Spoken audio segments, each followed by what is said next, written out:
Hello, I'm Marcus and I'm the mobile lead at Buffer. Well, I've been working remotely for, I think, all my work life. So it's what I say is the future of work. I really do enjoy it. It allows us to kind of be freer in certain circumstances, but one thing I'm noticing is that it also makes us more intentional about certain things, especially how we communicate, how we grow ourselves. So I think it's a very, very good thing, and I hope it continues to grow.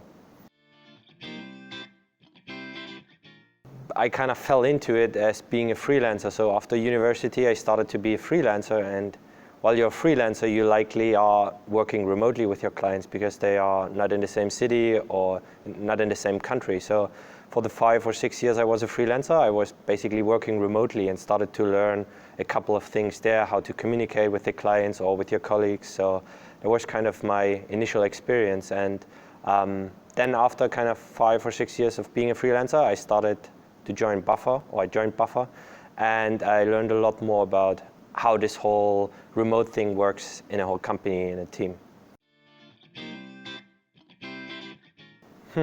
Good question. I think the biggest thing, if you chat to everyone here at Nomad City or in general, is probably communication.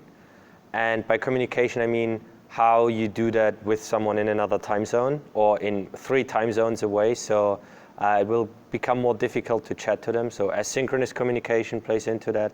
But also, how do you communicate with them on a video chat? How do you talk with them? How do you solve problems? How do you give feedback? So this for me is kind of the whole topic of communication, yeah. First, out of necessity, because being a freelancer, as I said, it's kind of how I fell into it. But I continued it because of the flexibility, because you're able to move around, to structure your day in a different way, how you like it, and to just discover and play around with more things, yeah. There's not a different way you can prepare to a normal job. I think it's very similar to preparing for a normal job. Of course, there are certain things you have to know and you have to maybe show that you can work on your own. So I think do whatever you would do for a normal job, but focus also on being self-motivated and having kind of a certain drive, so you want to do what you want to do and feel like that you're engaged in the work. I think one tip I can give is don't go into remote working just because of the travel, because that will end up being kind of a bad thing for you. Yes, I think so. My wife, for example, she studied remotely.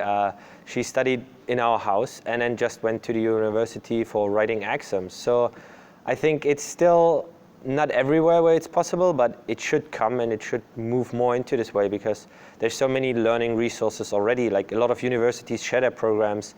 I think in the US, Harvard, they share a lot of their courses already. So I think it needs to become more like this, yeah. A very good question that I have happened to get a lot, but I think I could reverse the question and say, what problems do you need to solve? Because I think there are a ton of tools out there and everyone needs to find the ones they like the most.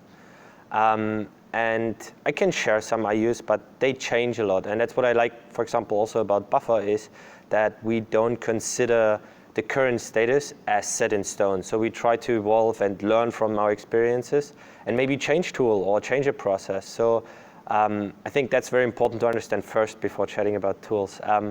Of course, we use the general tools like Slack.